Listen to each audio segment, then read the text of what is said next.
चलो guys, please come on to question number third. The P&L account of Hanuman showed a net profit of 6 lakh. P&L account ने कितना profit बताया भैया? 6 lakh का.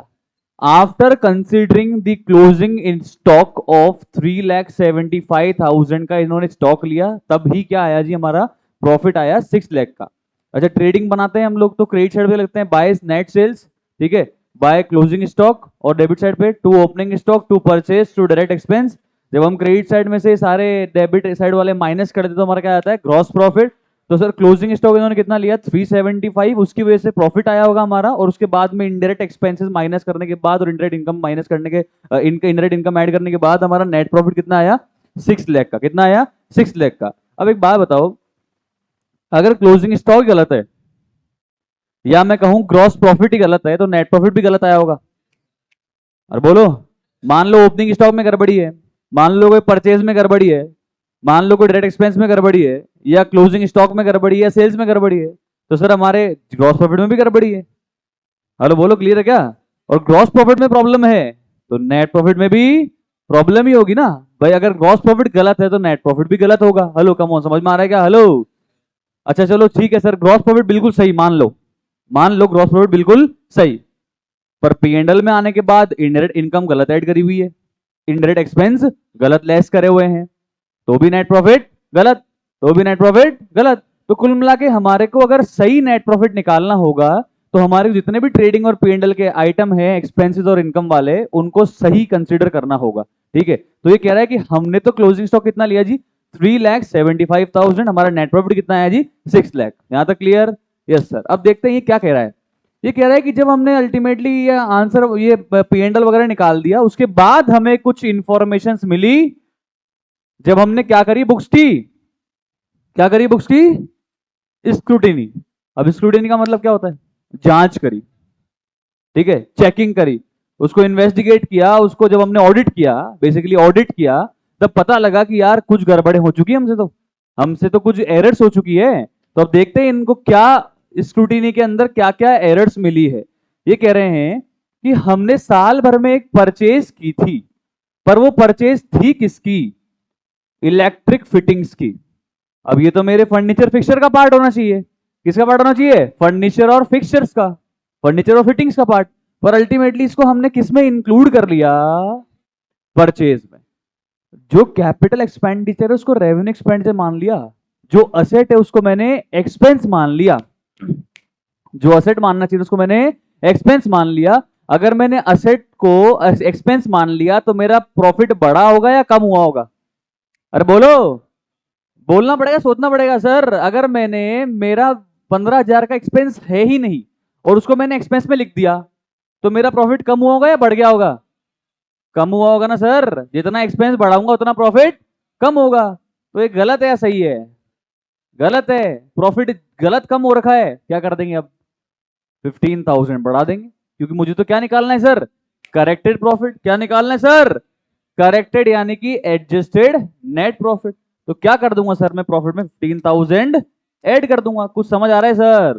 तो sir एक काम करते हैं, हम लोग स्टेटमेंट बनाते हैं जहां पे हम लोग क्या बताएंगे जी? Adjusted net profit. साथ साथ में आप मेरे बनाएंगे फटाफट से. कौन सा बैक क्वेश्चन है? Question number third. Statement showing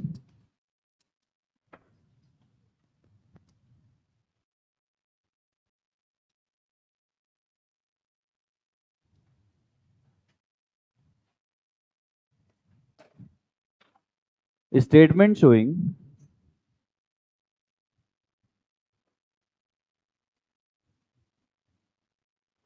calculation of adjusted net profit. Adjusted net profit, ठीक है सर.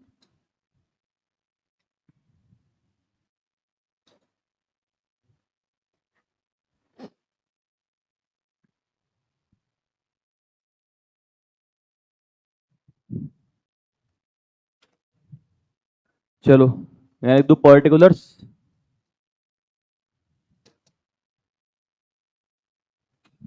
और अमाउंट.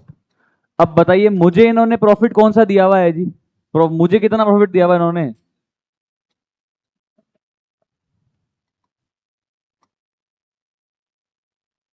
तो जो मुझे इन्होंने दिया एक बार मैं उसको लिख देता हूं, उससे स्टार्ट करता हूं स्टेटमेंट को।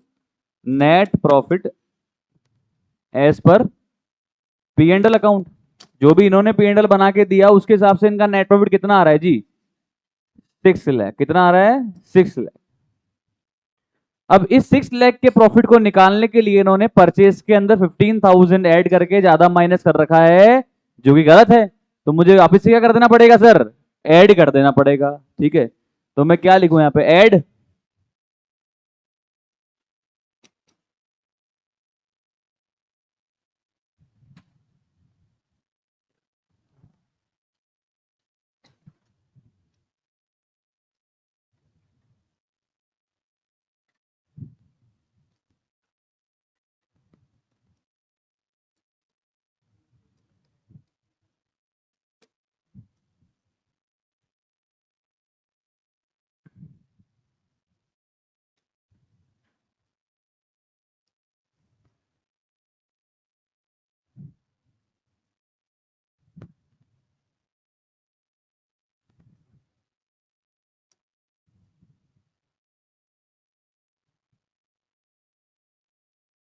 purchase of new electric fitting which was wrongly included in purchases now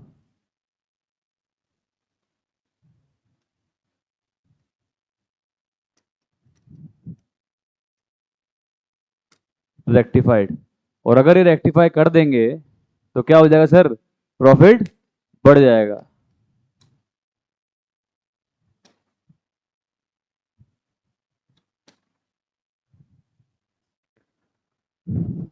समझ में आया क्या? भाई गलती से परचेज को हमने 15,000 से बढ़ा दिया था, जिसकी वजह से मेरा प्रॉफिट कम हो गया था। तो अब हमने वापस से प्रॉफिट को बढ़ा दिया है। कुछ समझ में आया क्या जी? हेलो, अरे कुछ समझ में आ रहा है क्या? अरे बोलो भाई।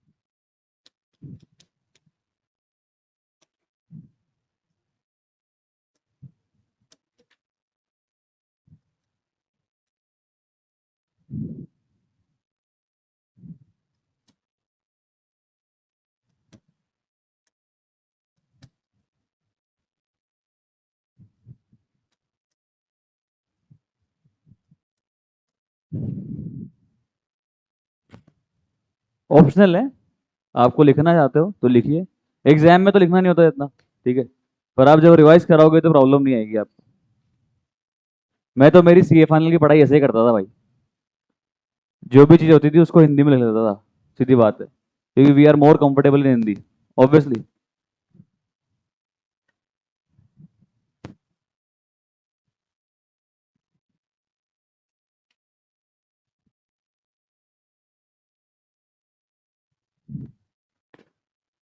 अगले में चलें।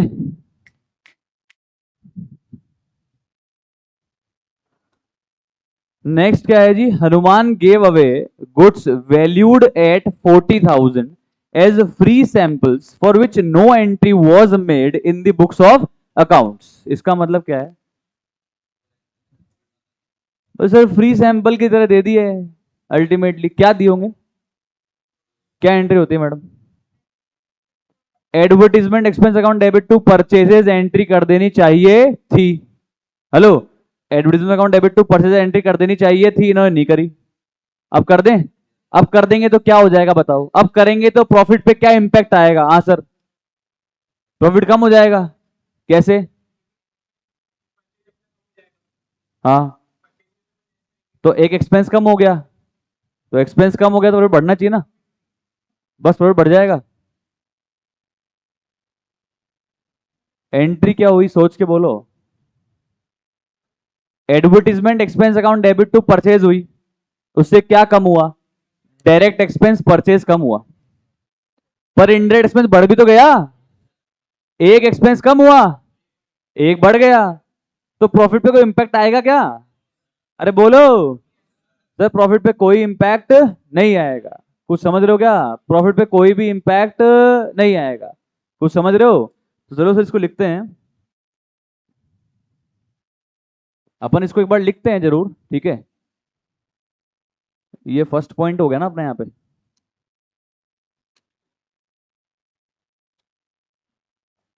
सेकंड पॉइंट की बात कर लेते हैं।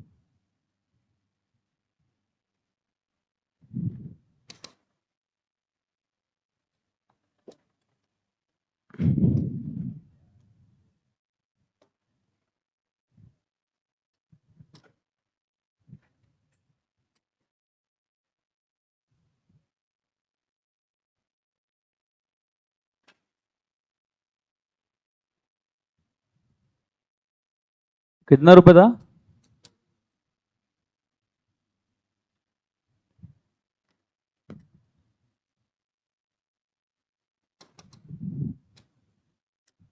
No entry for free sample of 40,000 was passed, now rectified। अब बताओ जी, रेक्टिफाई अगर करेंगे तो क्या एंट्री पास करेंगे बताओ? रेक्टिफाई अगर करेंगे तो कौन सी एंट्री पास करेंगे बताइए? अगर रेक्टिफाइड एंट्री में आपसे बोलूं कि बताइए भैया क्या एंट्री मुझे पास कर लेनी चाहिए थी, तो एंट्री करनी चाहिए थी मुझको एडवर्टीजमेंट अकाउंट डेबिट या फ्री सैंपल अकाउंट डेबिट या advertisement expense account debit to purchases. कितना जी? 40,000 40,000। अब इसका इंपैक्ट क्या आएगा? इसका इंपैक्ट क्या आएगा तो वो लिखते हैं सर, इसके इंपैक्ट को समझना बहुत जरूरी है। मैं पहले एडवर्टीजमेंट के इंपैक्ट को बता रहा हूं आपको।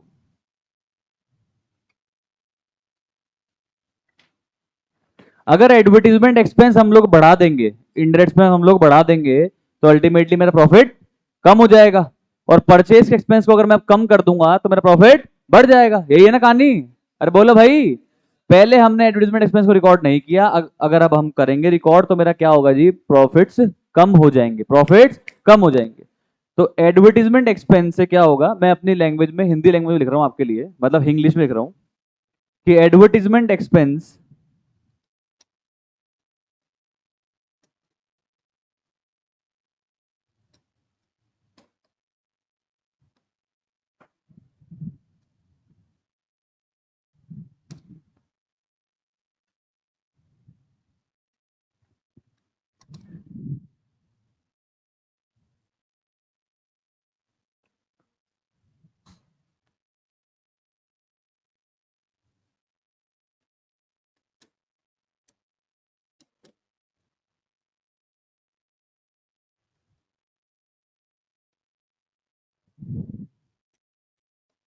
एडवर्टीजमेंट एक्सपेंस को अब रिकॉर्ड करने से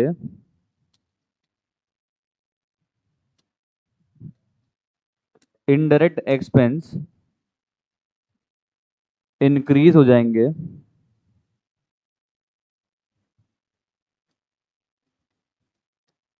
जिससे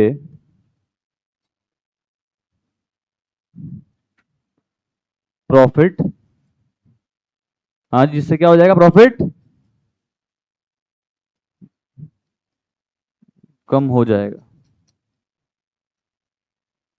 देखो हिंदी में गलती रह जाए तो थोड़ा सा इग्नोर कर देना, इंग्लिश हिंदी इतनी अच्छी है नहीं।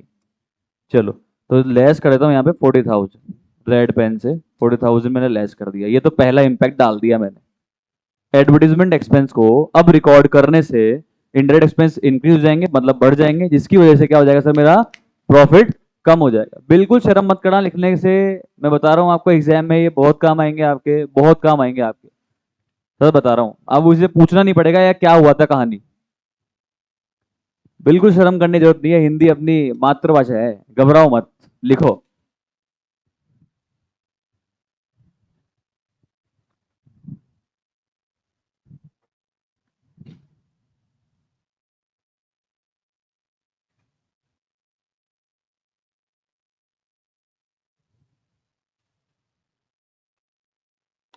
लिखा आपने? अब नेक्स्ट का क्या लिखूं बताओ? परचेजेस का इंपैक्ट क्या है? देखो एग्जाम में इतना लिखना नहीं होता है, आपसे कोई वो रीजनिंग नहीं पूछ रहा है क्यों कर रहे हो क्या कर रहे हो, ये तो आप जब पढ़ोगे ना घर पे तब आपके काम आएगा, इसलिए अपन इंग्लिश में लिख रहे हैं, जैसे अपन चैटिंग करते हैं ना, चैटिंग लैंग्वेज में लिख रहे हैं अपन। तो अब बताओ क्या करूं? परचेज को कम करने से, हेलो, परचेज को अब कम करने से क्या होगा जी? क्या होगा? डायरेक्ट एक्सपेंस कम हो जाएंगे, जिसकी वजह से मेरा प्रॉफिट बढ़ जाएगा। मैं यहाँ ग्रॉस प्रॉफिट नेट प्रॉफिट घुसा ही नहीं रहा, मैं तो प्रॉफिट लिख रहा हूँ, सीधी बात है। तो लिखो परचेज को, परचेज समझते हो ना परचेज क्या होता है? परचेज मतलब फर्नीचर की परचेज या गुड्स की परचेज? गुड्स की परचेज। परचेज को अब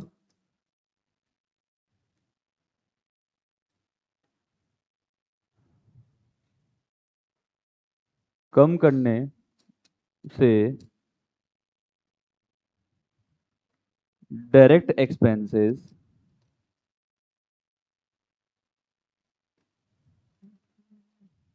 कम हो जाएंगे,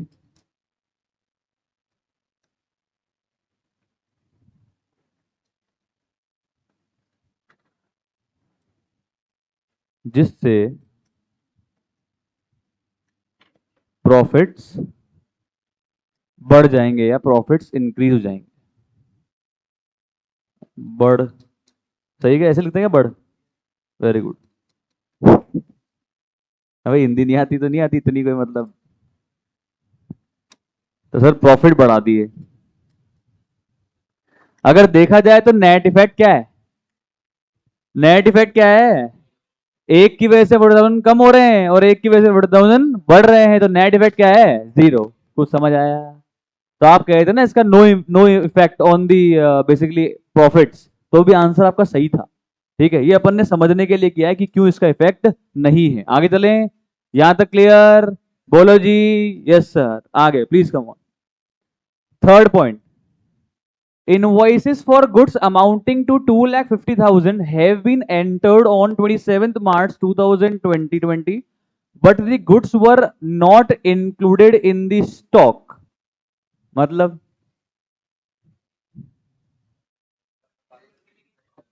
sir invoices for the goods, देखो उसको समझना पड़ेगा, आप अपनी अपनी लैंग्वेज से, लैंग्वेज में लिखना है इसको हिंदी से बुक में।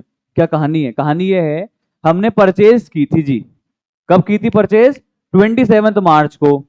तो मैंने क्या करा, परचेज तो रिकॉर्ड कर ली, परचेज तो रिकॉर्ड कर ली, परचेज रिकॉर्ड कर ली, इसका मतलब परचेज में सब कुछ सही है, परचेज में कोई भी गलती नहीं हुई, परचेज में कोई भी गलती नहीं हुई। ठीक है, परचेज में रिकॉर्ड करना चाहिए था, परचेज में रिकॉर्ड कर लिया। पर हुआ क्या, ये गुड्स मैं बेच नहीं पाया। अब बेच नहीं पाया तो इसको मेरे को क्लोजिंग स्टॉक में लिखना चाहिए था। अरे ट्रेडिंग की क्रेडिट साइड में क्लोजिंग स्टॉक में लिखना चाहिए था कि नहीं लिखना चाहिए था, बताइए? अगर मैं इसको क्लोजिंग स्टॉक में लिखता तो मेरा प्रॉफिट बढ़ता है कम होता? प्रॉफिट बढ़ता है कम होता? अरे घबरा क्यों रहा है, बोल। अभी अगर यही नहीं पता है आपको तो मैं फिर कुछ नहीं कर सकता सर। अगर आपको ये समझ में नहीं आता ना कि प्रॉफिट किसकी वजह से बढ़ता है किसकी वजह से कम होता है, मैंने बताया थोड़ी देर पहले, आप अपनी नींद को उड़ा के बैठा करो क्लास के अंदर। सर देखो ट्रेडिंग, ये ट्रेडिंग का अकाउंट है, थोड़ी बुद्धि लगाना। ये क्रेडिट साइड है, क्रेडिट साइड पे क्या आता है जी? देखो मैं लास्ट टाइम बता रहा हूँ ये आपको, मैंने लास्ट में भी समझाया था आपको, लास्ट क्लास में भी, पर आप लोग रेस्पॉन्ड ही नहीं करते हो यार।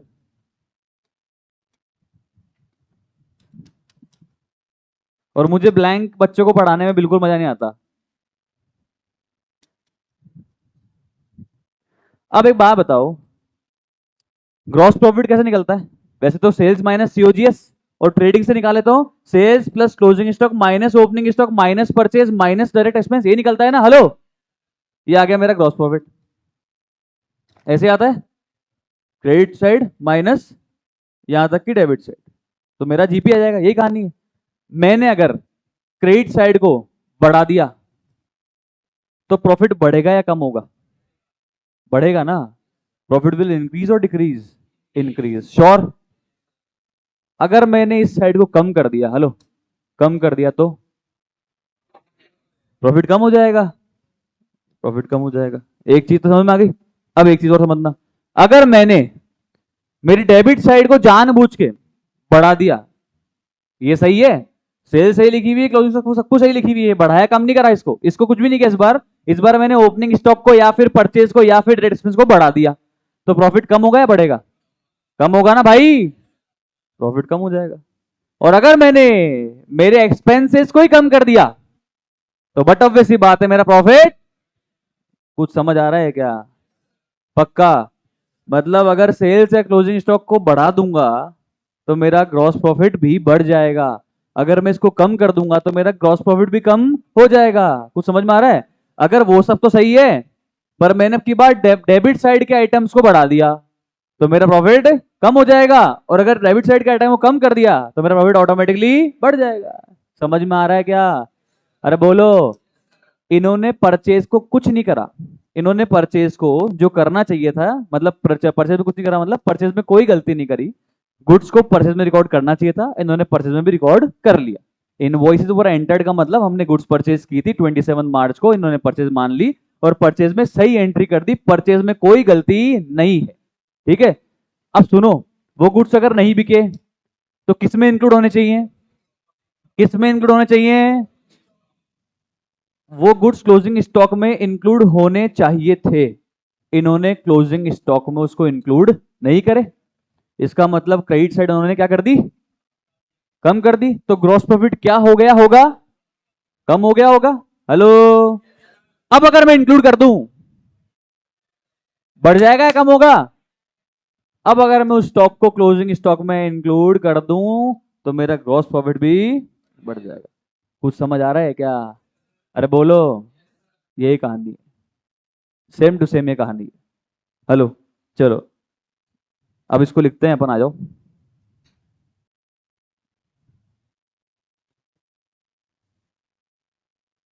पॉइंट नंबर कौन सा हुआ ये?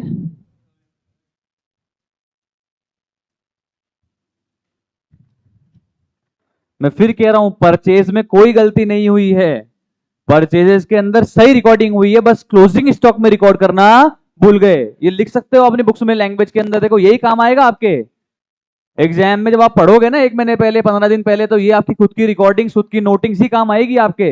बिल्कुल शर्म मत करना। अपने को रद्दी में नहीं बेचनी बुक्स, अपने को बुक्स वापस रद्दी में नहीं बेचनी है, अपने को सेकंड हैंड थोड़ा बेचनी है, ये सेकंड हैंड बेचनी है क्या अपने को? इसलिए अपन इसको साफ साफ रख रहे हैं। अरे साफ क्यों रखनी है भाई, लिखो इसको, भर दो बुक को, लगना चाहिए कि यार पढ़ाई करी है, लगना चाहिए कि यार पढ़ाई करी हुई है, मेरे को सब आता है भाई, हर एक चीज के पीछे लिख रखा है मैंने कि इसका कॉन्सेप्ट क्या है, लॉजिक क्या है, ये क्यों हो रहा है, तब मजा आएगा अकाउंट्स पढ़ने का। ये ध्यान रखना तुम, ये प्लस हुआ तो क्यों हुआ, माइनस हुआ तो क्यों हुआ, सर ने क्या बताया था, मैम ने क्या बताया था, वो लिखा करो, वो लिखा करो आप, उससे आपकी पढ़ाई करने का तरीका चल जाएगा, और रिविजन में बहुत फायदा मिलेगा, बहुत फायदा मिलेगा। जितने भी नोट्स लिखवाऊंगा ना वो लिखने हैं आपको, उसका फायदा मिलेगा आपको एग्जाम टाइम में। अभी तो आपको लगे यार क्या लिखवा रहे हो यार, आंसर कराओ खत्म करो, पर एग्जाम में बहुत काम आएगा आपके। चलो, तो मैं लिख रहा हूं परचेजेस ऑफ गुड्स वर्थ कितने रुपए का सर? 2 लाख? अरे क्या हो गया, नाश्ता नहीं करके आया क्या? 2,50,000 की परचेजेज, ठीक है, वो हम लोगों ने परचेज में तो इंक्लूड कर दी, purchase of goods worth 2,50,000 included in purchases,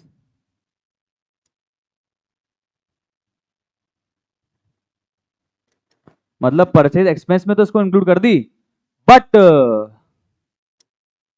but not included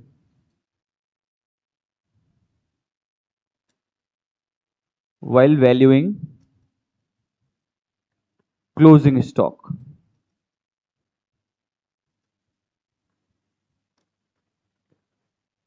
2,50,000, 2,50,000 की परचेजेस को क्लोजिंग स्टॉक में इंक्लूड करना भूल गए, जिसकी वजह से प्रॉफिट कम हो गया होगा, तो अब हम वापस से प्रॉफिट को बढ़ा देंगे, ये इसकी कहानी है, सिंपल सी बात है, लिख लेते हैं।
2,50,000 के परचेज गुड्स जो कि अनसोल्ड थे, उनको क्लोजिंग स्टॉक में इंक्लूड नहीं किया था हम लोगों ने, गलती से करना चाहिए था, हमने नहीं किया, ठीक है, जिसकी वजह से प्रॉफिट्स कम हो गए थे, ठीक है।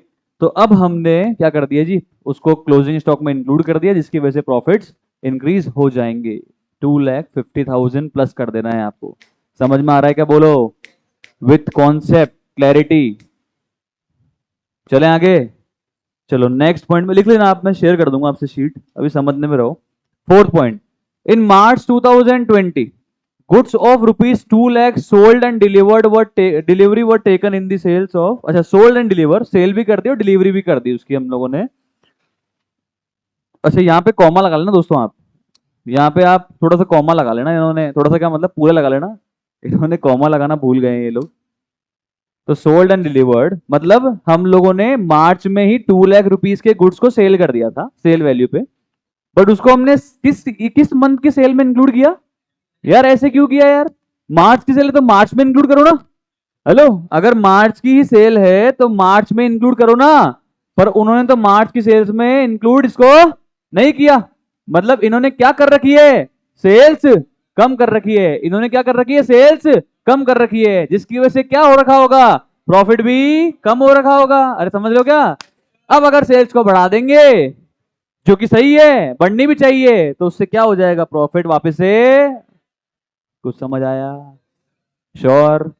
मतलब जिस सेल को मार्च की सेल मानना चाहिए था, उसको किस ईयर की सेल मान ली, अप्रैल, यानी कि नेक्स्ट ईयर की सेल मान ली। अप्रैल में तो ईयर ही चेंज हो गया। हेलो, तो उन्होंने अगले साल का प्रॉफिट बढ़ाया, जबकि प्रॉफिट कब बढ़ना चाहिए था, ये करंट ईयर का। तो अब क्या कर देंगे, बढ़ा देंगे प्रॉफिट। कुछ समझ में आया क्या, श्योर। चलो इसको लिखते हैं।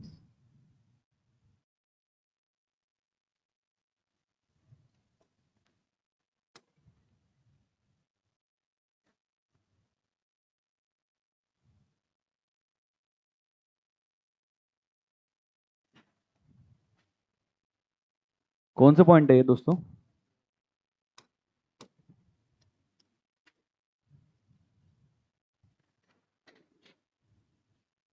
Sales of March 20 rupees 2 lakh of rupees 2 lakh was wrongly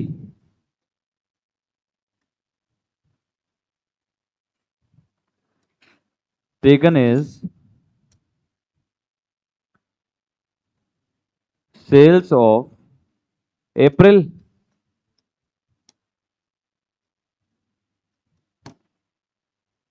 तो इसकी वजह से क्या हुआ होगा, ईयर एंडेड 31 मार्च 2020 का प्रॉफिट कम हो गया होगा। अब क्या कर देंगे, बढ़ा देंगे। कुछ समझ आ रहा है क्या, अरे बोलो भाई।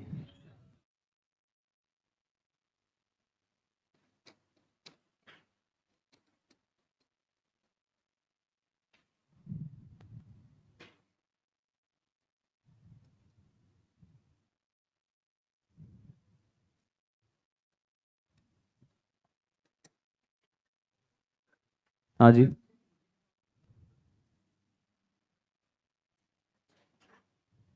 क्लोजिंग स्टॉक तो कम ही होगा ना, वो तो सेल ही कर दिया, जब कम ही होना था, वो तो कम ही हुआ हुआ है। क्लोजिंग स्टॉक में इसको इंक्लूड ही नहीं किया उन्होंने। हाँ, क्लोजिंग स्टॉक में इसको इंक्लूड नहीं किया।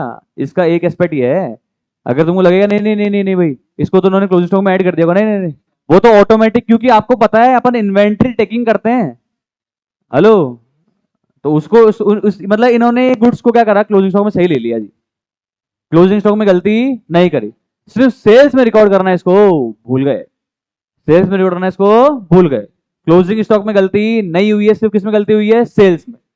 तो sale of March of 2 lakh was wrongly taken as sales of April 2020। तो इससे ईयर 1920 का प्रॉफिट कम हो गया होगा। हेलो, प्रॉफिट कम रिकॉर्ड हुआ होगा ना, बोलो, प्रॉफिट कम रिकॉर्ड हुआ होगा।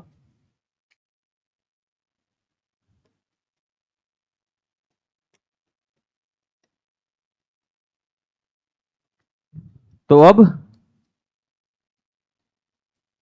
वापस प्रॉफिट्स को इंक्रीज कर देंगे।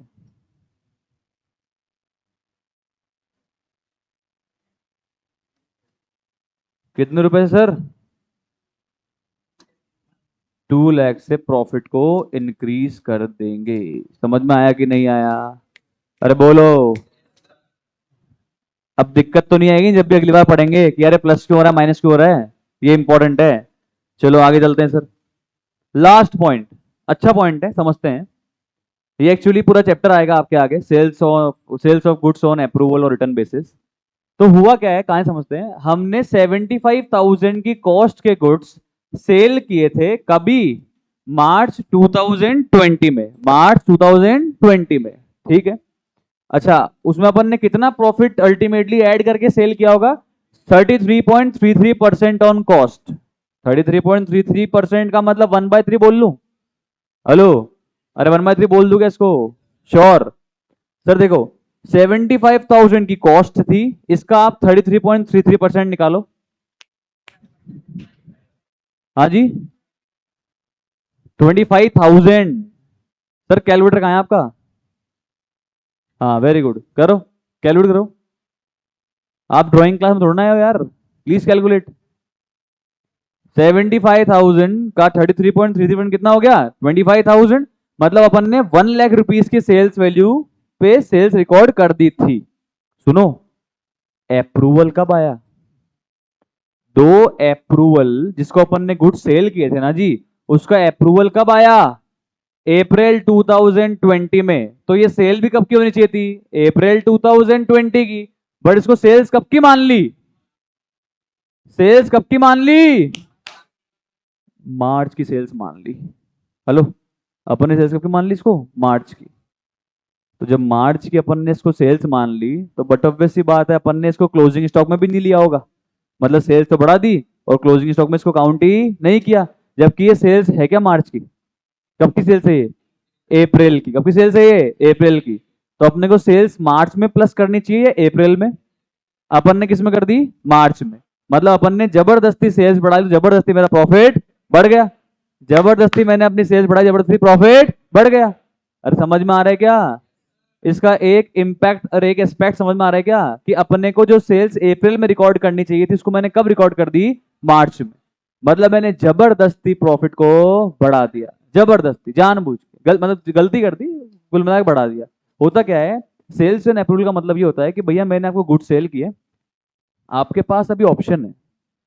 आपको मैंने बोला कि भैया 20 दिन के अंदर एक गुड्स आप या तो रिटर्न कर जाना, ठीक है, और या फिर आप मुझे फोन करके बता देना कि यार आपको पसंद आ गया है। आप मुझे तो 20 दिन फोन करके बता देना कि भाई पसंद आ गया है, या फिर मुझे वापस से रिटर्न कर जाना। और अगर आपने 20 दिन में मुझे फोन करके नहीं बताया, तो मैं ये मान लूंगा 20 दिन खत्म होते ही कि आपको वो गुड्स पसंद आ गया है। तो इसको हम बोलते हैं sales of goods on return और अप्रूवल बेसिस। या तो रिटर्न कर दे या अप्रूव कर दे, या तो मेरा माल रिटर्न कर दे या फिर अप्रूव कर दे कि हाँ भैया मुझे पसंद आ गया है। जनरली होता नहीं कि अपन ज्वेलरी शॉप पे जाते हैं, मैंने बताया था आपको कि वहां से अपन ज्वेलरी ले आते हैं और घर पे पहन के अपनी मम्मी वगैरह चेक करती है, चाची को बताती है, दादी जी को बताती है, मान लो भाई ननद बाईसा को बताती है, किसी को बताती है, दिखाती है कि हाँ ये कैसा लग रहा है, कैसा लग रहा है, अच्छा लग रहा है कि नहीं लग रहा है। उसके बाद में ये इसको गुड्स को एक्सेप्ट करते हैं, अदरवाइज वापिस जाके रिटर्न करके आ जाते हैं। कई मम्मी तो बहुत रिटर्न करती है, कभी समझ नहीं आती गुड्स। है किसी की मम्मी ऐसी कि भैया कोई चीज लेकर आओ पसंद नहीं आती, ये क्या है वापिस चेंज करा के लाओ? कोई नहीं है, मेरी तो मम्मी है। उनको एक बार में चीज समझ नहीं आती, जब तक 2-3 बार दुकान पे चक्कर नहीं लगा लेती ना तब तक पसंद नहीं आती उनको। ये ठीक है भैया, ये तो सही नहीं लग रही। अरे तो लेके क्यों गए? मैं तो दुकान पे, मम्मी लेके क्यों गए आप? खुद ही लेके गए थे ना। नहीं उस समय सही लग रही थी। मैं कहा यार अब उस समय सही लग रही थी, इस समय क्या हो गया? है कि नहीं? तो वो कहानी अलग है। तो कहने का मतलब अपन ने अगर गुड सेल किया है on sales of good, on sales of approval और रिटर्न बेसिस पे अगर मैंने सेल्स किया है, तो सुनो सर, जब अप्रूवल आएगी तभी तो उसको क्या मानेंगे? सेल्स मानेंगे। जब तक अप्रूवल नहीं आएगी तब तक उसको हम सेल्स नहीं मानेंगे, तब तक उसको क्या मानेंगे? हम हमारा स्टॉक। क्या मानेंगे? स्टॉक। मतलब जिस चीज को हमारा स्टॉक मानना चाहिए था 75,000 का, उसको अपन ने क्या मान लिया? 1 लाख की सेल्स मान ली। समझना, अपन ने क्या मान लिया, 1 लाख की सेल्स मान ली। तो एक तो 1 लाख की अगर मैं सेल्स अब कम करूंगा तो मेरा प्रॉफिट भी कम हो जाएगा। हेलो, मेरा प्रॉफिट भी कम हो जाएगा। और अगर मैं उसको अब वापस से मेरा स्टॉक बढ़ाऊंगा, मैं अब स्टॉक तो है ही मेरा, अगर मेरी सेल नहीं है वो मार्च की, तो मेरा क्या है, वो स्टॉक तो है ही। अगर मैंने माल नहीं बेचा तो उसका मतलब वो मेरे पास ही है। चाहे वो चाहे वो गुड्स लाइंग विद कस्टमर है, चाहे वो गुड्स रखा किसके पास है, कस्टमर के पास, पर हूं है तो किसका, अपना ही है ना। ओनर कौन है, अपन ही है ना। तो सर आपने जो सेल्स गलत बढ़ाई उसको कम करो, कम करने की वजह से क्या होगा, प्रॉफिट कम हो जाएगा। और उस गुड्स को अगर आप सेल नहीं मान रहे हो तो क्या मान लो, क्लोजिंग स्टॉक। तो क्लोजिंग स्टॉक मानने की वजह से वो वापस से प्रॉफिट बढ़ जाएगा। 1 लाख से प्रॉफिट कम होगा, 75,000 से प्रॉफिट बढ़ जाएगा। तो अल्टीमेटली कितना इंपैक्ट आएगा, माइनस का 25,000। कुछ समझ आ रहा है क्या? अरे बोलो भाई, आ जाओ लिखते हैं। चलो fifth point sir, same to same लिख लेते हैं पहले एक बार हम लोग। पहले आप सेम टू सेम एक बार इसको लिख लो, जो भी कहानी है ना, जो क्वेश्चन में दी हुई है वो यूं ही लिख लो। उसके बाद में पेंसिल से हम लोग इसके दो इफेक्ट लिखेंगे।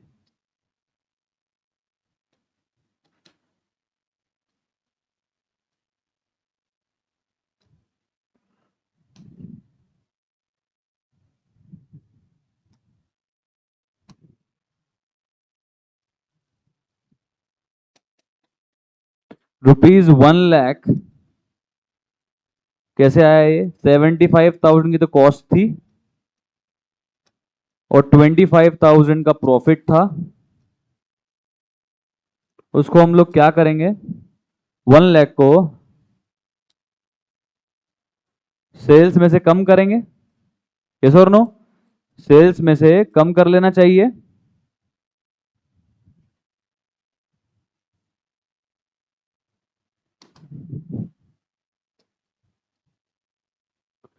जिससे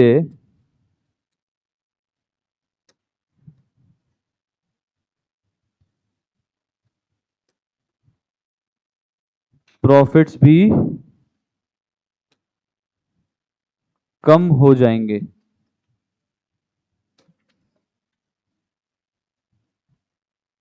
ये first effect, 1 lakh rupees minus. अब अगर ये सेल नहीं है तो मेरा क्लोजिंग स्टॉक तो है, ये सेल नहीं है तो मेरा क्लोजिंग स्टॉक तो है।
वन लैख यानी कि सर 75,000 कॉस्ट और 25,000 प्रॉफिट को, यानी कि ओवरऑल 1 लाख को हम सेल्स में से कम कर देंगे, जिसकी वजह से हमारे प्रॉफिट्स कम हो जाएंगे। और 75,000 के अनसोल्ड गुड्स को क्लोजिंग स्टॉक में ऐड करेंगे, जिसकी वजह से हमारे वापस से प्रॉफिट्स बढ़ जाएंगे। कितने के पर, 75,000 के, क्योंकि स्टॉक में तो मैं कॉस्ट पे ही ऐड करूंगा। हेलो, स्टॉक में तो मैं किस वैल्यू पे ऐड करूंगा, कॉस्ट पे। कॉस्ट और NR whichever is lower. तो मैं तो स्टॉक तो बढ़ाऊंगा 75,000 से और सेल्स कम करूंगा 1 लाख से। कुछ समझ आ रहा है क्या? हेलो भाई, अरे बोलो बोलो, समझ में आ गया पूरा एकदम प्रॉपर कॉन्सेप्ट से। अब मुझे प्लस माइनस करवा दो सारा, देखते हैं क्या कहानी रहती है। चलो बताओ, 6 लाख, करो करो कैलकुलेटर पे, 6 लाख प्लस 15,000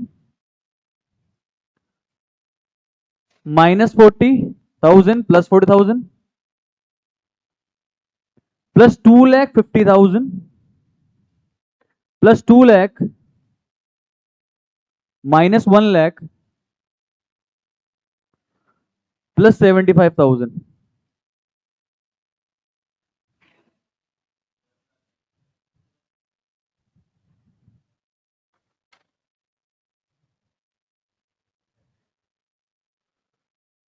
क्या आ रहा है सर?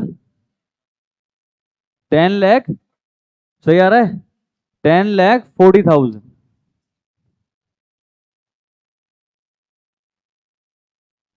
ये 10,40,000 क्या है दोस्तों? हाँ जी, एडजस्टेड नेट प्रॉफिट।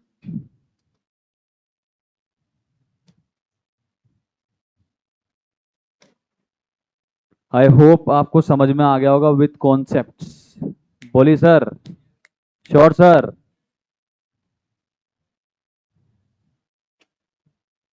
मैं शेयर कर दूंगा शीट। समझ में आ गया, पहले बताओ ये बस। चलो अब मुझे बताओ अगला आंसर क्या पूछा है। We have to calculate the value of stock as on 31 March 2020। तो यार ये तो आप निकाल के दोगे यार। 31 मार्च 2020 की स्टॉक कितनी होनी चाहिए एक्चुअल में? अभी तो कराया पूरा सब कुछ। एक्चुअल स्टॉक वैल्यू क्या होनी चाहिए? अरे बताओ भाई। हम लोगों ने 375 ली थी, उसके बाद हमने चेंजेस कर दिए स्टॉक के अंदर। क्या क्या चेंज किया? अरे क्या क्या चेंज किया? एक तो सर हम लोगों ने 250 ऐड करा, ये वाला थर्ड पॉइंट वाला। हेलो, अरे ये सर नो। और एक मैंने फिफ्थ पॉइंट वाला 75,000 भी तो ऐड किया। तो 375 प्लस 2,50,000, हेलो, प्लस 75,000, कितना आ रहा है सर जी? अरे कर लोगे क्या? श्योर। ये आ गया 7 लाख। 375 का तो था ही। 250 की परचेज जो मैंने स्टॉक में इंक्लूड नहीं करी वो मैंने अब कर दी। और 75,000 जो कस्टमर के पास में रखे हुए हैं, goods lying with the customer, वो मैंने अब ऐड कर दिया। कितना गुड्स हो गया मेरे पास में? 7 लाख का। कितना हो गया बोलो? 7 लाख का। और मेरा एडजस्टेड प्रॉफिट भी देखो कितना आया जी, 10,40,000। सर इन्होंने तो P and L adjustment account बना के करा है, आपने तो हमारे को स्टेटमेंट बना के करा दिया। तो देखो, आप पी एंड एल एडजस्टमेंट बना के भी कर सकते हो और स्टेटमेंट बना के भी कर सकते हो, इसमें कोई भी गलत नहीं है। और मैं आपको याद दिला देता हूँ कि जब भी हम एरर्स को रेक्टिफाई करते हैं ना, ईयर एंड के बाद में, फाइनेंशियल स्टेटमेंट के बाद में, तो हम लोग को पी एंड एल एडजस्टमेंट ही बनाने होते हैं। क्या बनाना होता है? P and L adjustment account ही बनाना होता है। जब मैं आपको रेक्टिफिकेशन ऑफ एरर पढ़ाऊंगा तब आपको इसको डिटेल्ड में समझाऊंगा कि पी एंड एल एडजस्टमेंट क्यों बनाते हैं, क्या कहानी है। ठीक है जी। ये बताओ पहले समझ में आया क्या कॉन्सेप्चुअली आपको एक एक चीज इसके अंदर? क्लोज कर दूं इसको? Okay sir.